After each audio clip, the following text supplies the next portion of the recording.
Happy Easter. Gosh, the Easter story is a celebratory story. It's also got the heavy elements. It's got the betrayal. It's got the grief. It's got the suffering. It's got the pain. It's got the rising up, stumbling and falling and getting up again. Anyone sounds like their own story in their own life, right? Heavy times, heavy times. In this good morning, or what I would say is God morning, our love, think about that. The power of our love is a blessing that truly will light up the world when we radiate from love. And Easter reminds us of that awakening story. And it's possible for each one of us. And guess what? It's not just possible at Easter. It's possible at any times in our lives. Just when we feel like, what is this before me now? What is this story that's occurring right now? For me, the Easter story, of course, is about the ministry, the full ministry of Jesus, and the mighty love of God, or the universal love, and overcoming, say it, overcoming the world, right? The world is noisy. Anybody realize that? Does it seem like it's louder? And even more so? For me, in this story, we can take so much of it and apply it to our own lives and our own journey. But how do we get to that universal love, that collective consciousness of love where we can all be together and not divided when we are so divided? Let's face it. Are we? There's great division. But more honestly, rather than look at such a big task of looking at the world and the noise, we have to always begin within. How can I provide and be more of that God kind of love? Universal love is our question. If I feel so divided within my own thoughts, how can we do that? Have you ever been so divided with the us and the them, their, them, that story, this story? Oh, that's not me. Oh, that's that story. I disagree with that. I agree with this. That's division within our own hearts.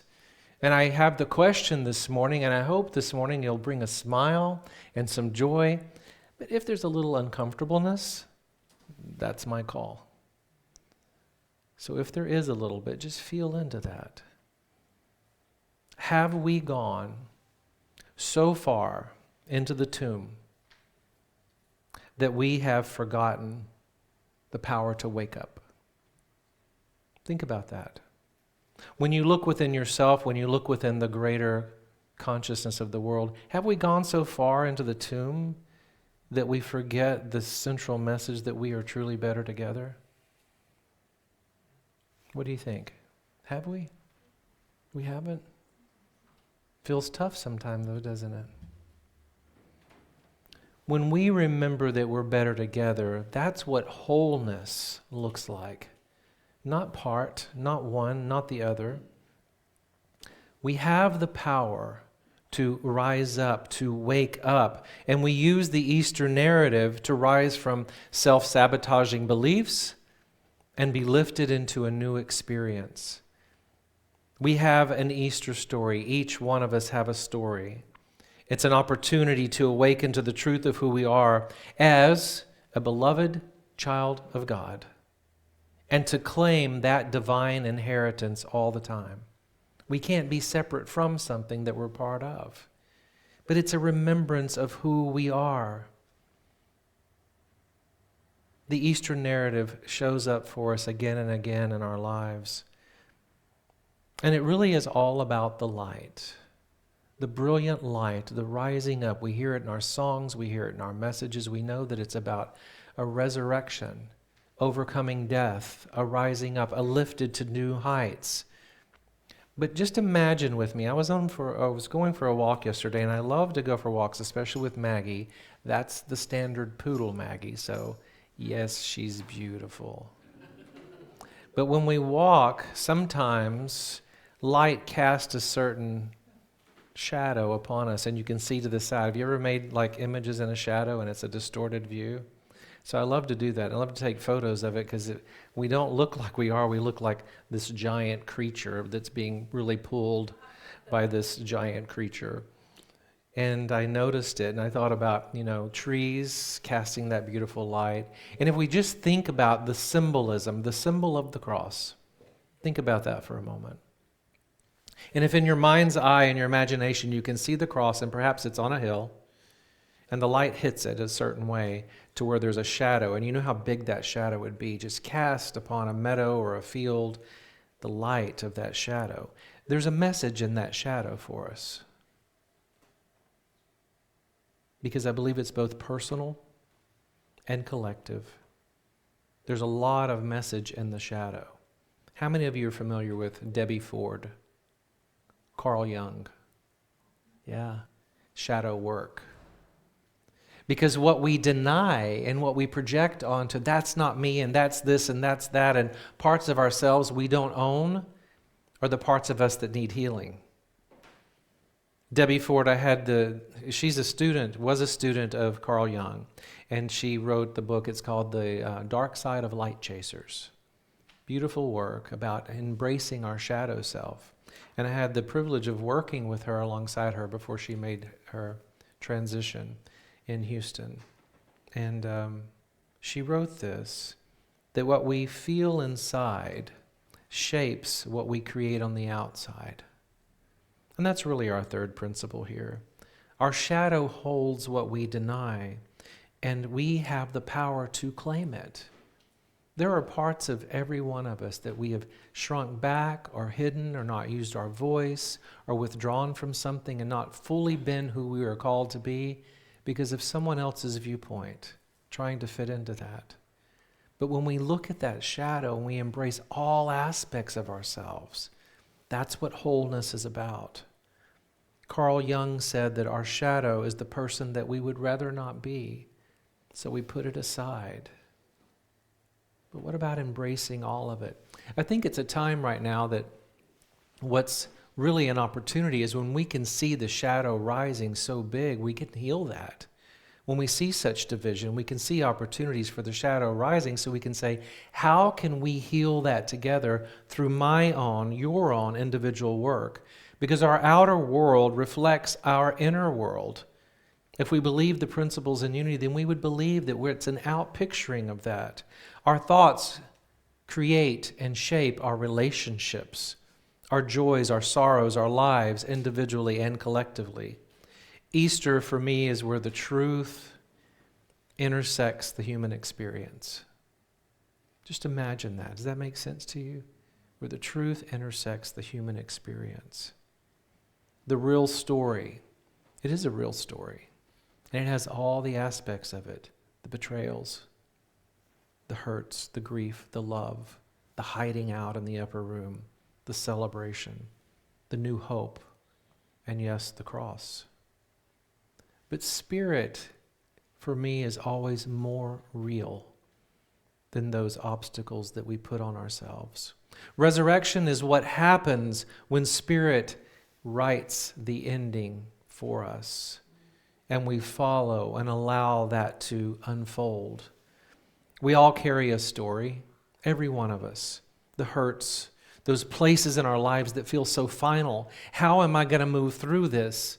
I know each one of you, many times perhaps, have been through something you're like, I don't know how to do this. I don't know how to move this obstacle, this stone that's before me, because life can feel so heavy, like a stone sealing a tomb. And if you want to know, in first century times, the weight of a stone, do you have any idea what that's like? 2,000 to 4,000 pounds. So go ahead and imagine your car or SUV. There's the weight. So when you think about the magnitude of that, the disciples asked this question, who will roll away the stone? The weight was real. The obstacle was there. The pain, the fear, Everything was alive, just like in our own lives at times. The obstacle is real. And yet, the stone was already rolled away. Rising up is not an escape from life. Rising is not an escape from the things, the challenges that we go through. It's an inner movement, a lifting our thoughts into spiritual awareness. And I love that I know that grace precedes effort every time. Life is constantly moving in our stories, but Spirit is moving ahead of us and within us. Jesus, the Christ, shows us the pattern, not the exception. What is true of him, as he said, is also true for us in our own journey. Not just once.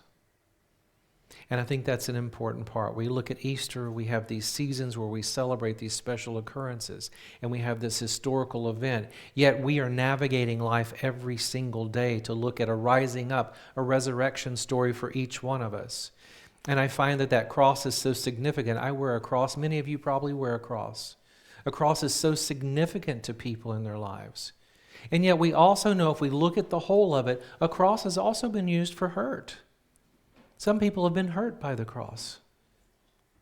But if we look at it as a symbol of an intersection, maybe we can reclaim it in all ways, or maybe even new ways, even with our love. The intersection of the spirit, the vertical, and the human experience, where divine identity meets the human experience, not to erase history, not to erase our life story, but to redeem it. I believe the intersection of the cross, the two pieces, is a pivot point of transformation. The cross has symbolized so many things for so many people. Many of us stand here today and say, I love that symbol. I wear one. And for some people, they could say, no, it hurts. For some people, they can say, I appreciate it, but I've been on the cross for a long time in my life, and it's time to rise up. I see the cross this way, and maybe this will be new for you, that there's this, imagine this horizontal line. Imagine your lifeline, your timeline of your life. You've come into this experience right here, wailing with tears as a newborn baby is an original blessing into the world. Each one of us. And you're traveling along this journey on this divine timeline. The marriages, the soccer games, the graduations, the grief, the upsets, the relationships, the divorces, the separations. All the things that happen in life, and you're traveling. Until one day, this journey and this divine experience, this human experience, comes to an end of life, a transition into something else. Now, I want to make a note here. This timeline, I want to see myself way down here, by the way. And we're traveling this journey, and we all have all these stories. And yet there's also this grounded, confident strength of this vertical aspect. Grounded in Mother Earth, the vibration of this beautiful place that we call home. Standing firm and confident, we are grounded in this, and it is moving up and through us, this divine experience, up and through what we call the Christ consciousness, or the higher self, or as Reverend Barber would say, to take it upstairs, beyond sometimes what we can even sensory imagine, the highest good. And yet look at the intersection where it meets. Right here. If you would, place your hands over your heart and feel right there. Not on the strategic planning, the personality, the sense consciousness, but the intersection right here in that divine rhythm that breathes life through every person. What a sacred intersection when we can go from the intuitive knowing of where our human meets our divine and the sacred center. When I live from that awareness, when we live from that awareness, there is no separation. Think about it. from ourselves, with the oneness, with the source, with the God of all God, or with each other, because we can relate to one another right here. There is no other. There's only one. Something interesting that's said for those of you that are ACIM or A Course in Miracle folks, I love this. When you meet anyone, remember, it's a holy encounter.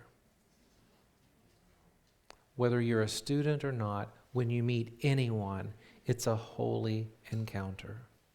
So when we start meeting people and having those interactions, it's a holy encounter right there for us. And we hear in Scripture, seek first the kingdom. But let's remember, it's not a place, but a present awareness within each one of us. And then we hear the angels say this. Why do you seek the living among the dead? Does that sound familiar? Why? Why would we seek the living among the dead? Why do we look for life in old thoughts, old identities, old conclusions? We say, oh, I know how this story's going to go. Do you? This experience in my life, this obstacle in my life, well, I know how that's going to end. I've seen this before. Do you? How about if we open up to a new experience and let grace lead, Spirit lead the way? The stone wasn't moved so life could escape. Life is occurring. It was moved so we could open our eyes and see. Because without darkness, without the shadow, we would never know light. Yes? We would never know it. Nothing we face. I don't know all of your stories, but I know mine. Nothing we face, no weight, no what we call the impossible story in our lives is heavier than Spirit in action through us. Amen?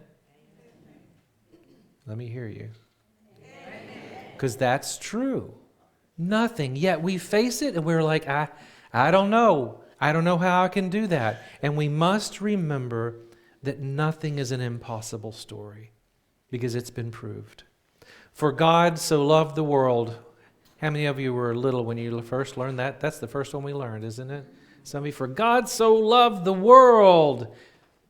And let's just pause there.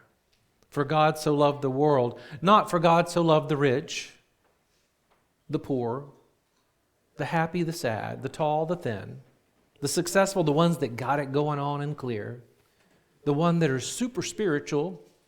For God so loved the world. Not just the healed or the ones that get it.